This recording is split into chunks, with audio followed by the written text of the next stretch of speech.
Hi, everyone. Lisa Haven here. Well, a lot is happening with Roger Stone, with the deep state, and I've got a ton to talk about. But for starters, I just want to say that earlier this year, I predicted that there would be indictments and people would start being arrested. And I said that it would happen on both sides of the fence, people within Trump and even those not with the Trump campaign. But that is exactly what's happened this morning in the early hours. The FBI raided the home of Roger Stone. Obviously, this whole thing is a sham and a fraud because lo and behold, CNN was there waiting an hour, up to an hour before Roger Stone was actually arrested, which means the FBI tipped off CNN and told them that Roger Stone would be arrested. First off, that should be a crime if it's not, but that also tells us that CNN is in bed with the deep state. Even Greta Van Strusen had something to say about this. Check this out. This is a tweet she said this morning. CNN cameras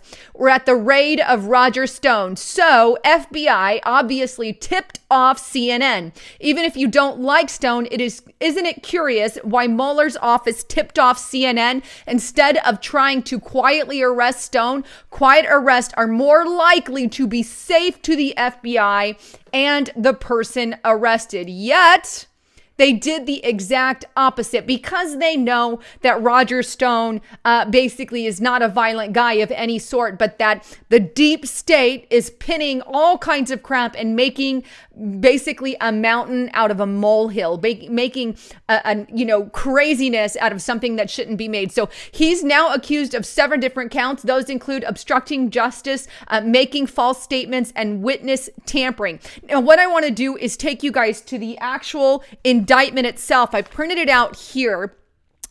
Because I don't want you to take mainstream media's word for it because they lie. So let's see what he's actually accused of and if there's anything, well, actually worthy of it. Let's go straight to the report.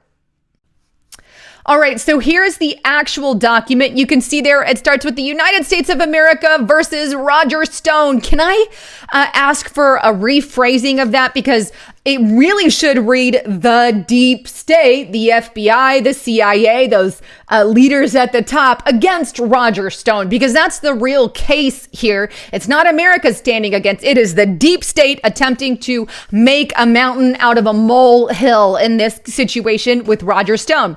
Now, this goes on to start talking about the DNC and how the DCCC became aware that their computers had been hacked and had some kind of unauthorized intrusion. It goes on to say that this was by Russia government actors, even though there's no solid, tangible evidence claiming that it had anything to do with Russia. However, there's lots of speculation or conspiracy theory, if you will, that surrounds a young man by the name of Seth Rich, who actually worked for the DNC, who was murdered. Oh, and by the way, after his murder, his laptop just so happened to be confiscated, never seen from again by the FBI and the CIA themselves. You know, the deep state, but never mind that. Let's just blame it on Russia hackers.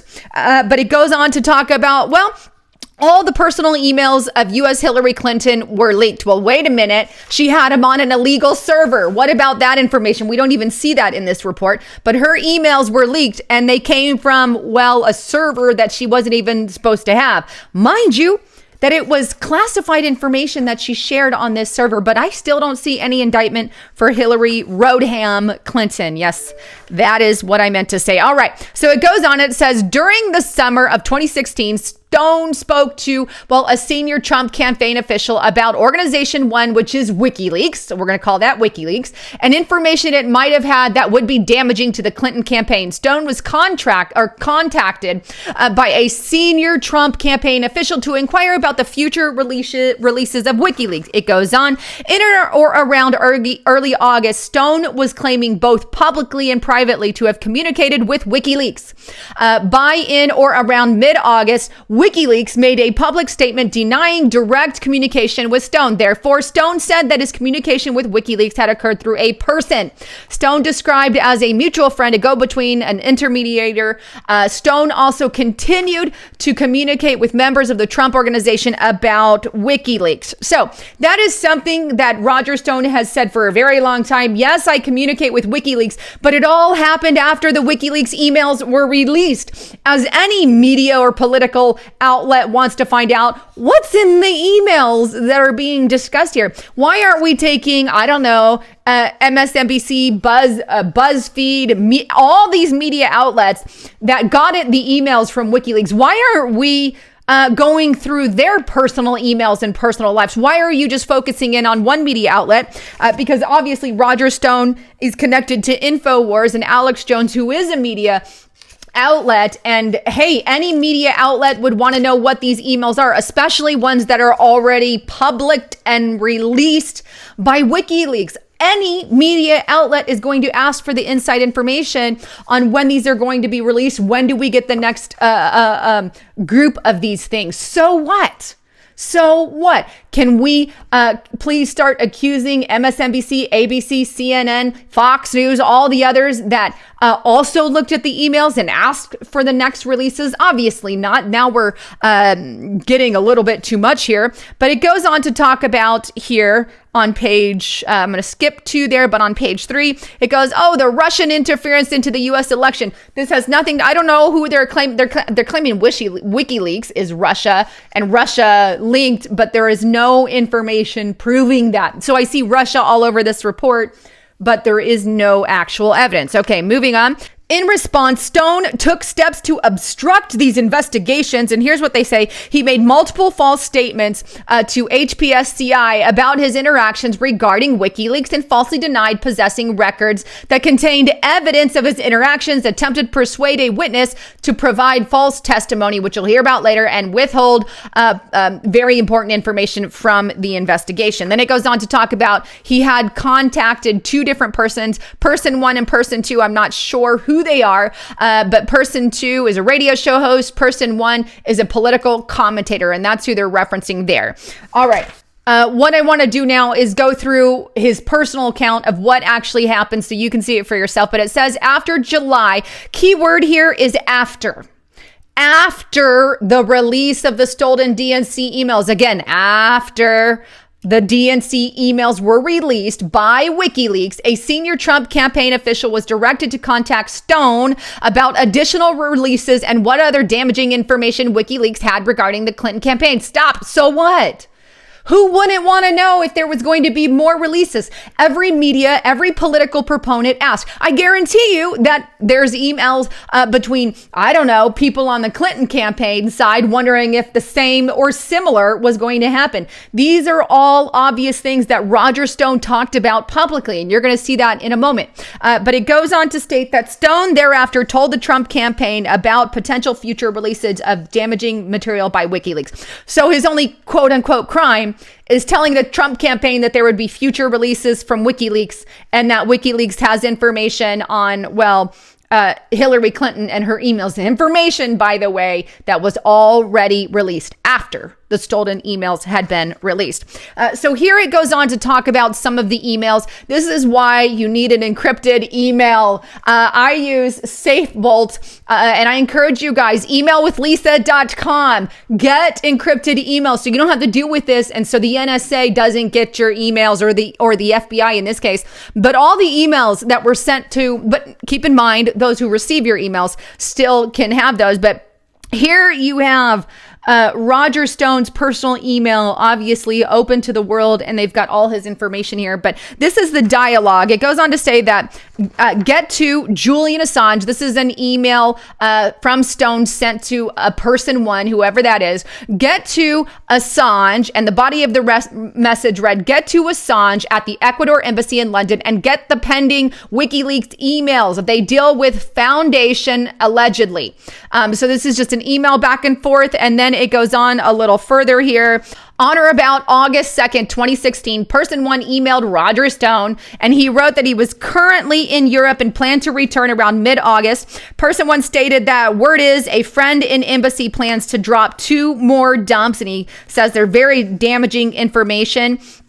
It goes on just talking a little bit about Hillary Clinton herself. But basically what this is just dialogue back and forth. This whole thing here is dialogue back and forth between Roger Stone and some intermediate between WikiLeaks, or it could be between Assange himself. But it's just asking Assange and the intermediate, when are the emails going to be released? When is Assange going to release the next set of damaging information? And relaying that to the White House. That's really all I see in this entire report.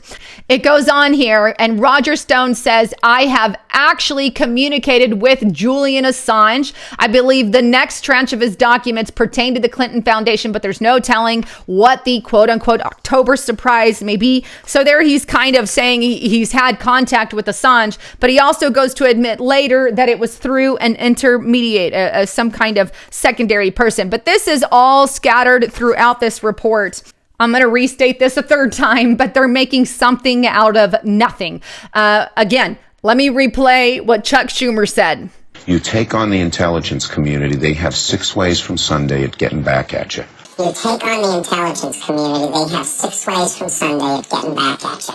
The intelligence community has 6 ways from Sunday at getting back at you. That is exactly what's happening here. The deep state is taking something, framing it into this Russia narrative. Keep in mind, there's nothing that says this is Russia linked. It's linked to WikiLeaks and the dropping of these emails, who, by the way, again, Clinton is still not indicted. But here is what they're claiming Stone's false testimony was based off those emails. I just show you, they're just basically saying, he lied to us because he did actually have conversation with an intermediator between him and WikiLeaks. So he lied, he purged to the FBI. So that's kind of what all that is about. Then the second claim here is Stone's false and misleading testimony about his possession of documents that were important to HPSCI's investigation.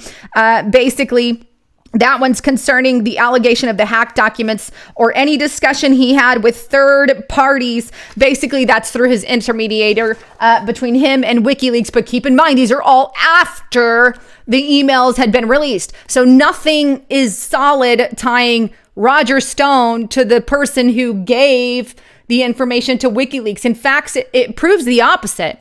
It proves that Roger Stone is innocent, did not give the WikiLeaks emails or the emails to WikiLeaks, because if he had, he wouldn't be asking WikiLeaks for that information. All right, scrolling on a little further, here is Stone's false and misleading testimony about requests he made for information from WikiLeaks. Again, all media outlets asked for information on WikiLeaks, what's happening. That's what journalists do, and that's what people do. Stone's false and misleading testimony about communications with his identified intermediator, which means his testimonies between him and the intermediator and WikiLeaks.